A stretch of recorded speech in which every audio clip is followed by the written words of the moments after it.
The Secret World of Arrietty, released by Studio Ghibli in 2010. It tells the story of a family of 4-inch people that live underneath a house belonging to a normal-sized people. Arrietty is the daughter of the small family, and in the beginning of the film, while exploring in the garden, she is noticed by a boy that comes over to the house. He's going to stay in the house for a few days to rest before his upcoming medical operation, but obviously he gets interested in the little people. And while he himself does not have any harmful intentions towards them, the fact that the family has been noticed in the first place may yet spell trouble for them. So it's one of the lower stakes Ghibli movies. There is no grand adventure, no saving the world or any of that. There's just, at most, the lives of the little people on the line, if the worst comes to pass. Overall, though, it's a movie that's more concerned with just exploring its own little world. There is a fantastic sequence with Arrietty and her father venturing into the big house at night to steal a sugar cube and a tissue.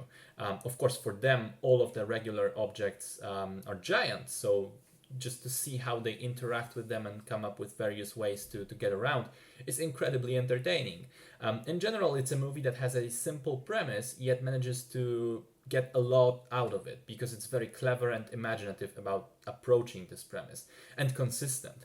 For example, when Arrietty is pouring tea from a tiny pot to a tiny cup, we can see that it's just 1 or 2 drops of liquid actually, and it behaves as it would in the real world.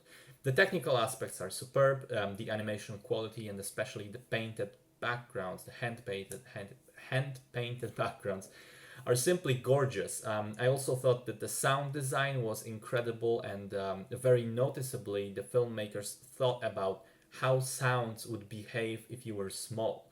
So there's a clear difference between how Arrietty and regular people perceive the world, not just in the visual sense, but also regarding sound.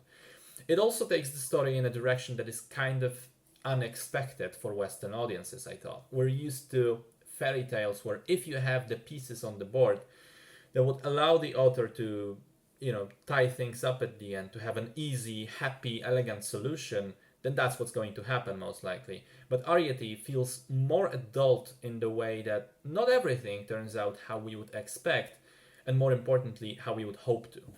Solid movie for both younger and adult audiences.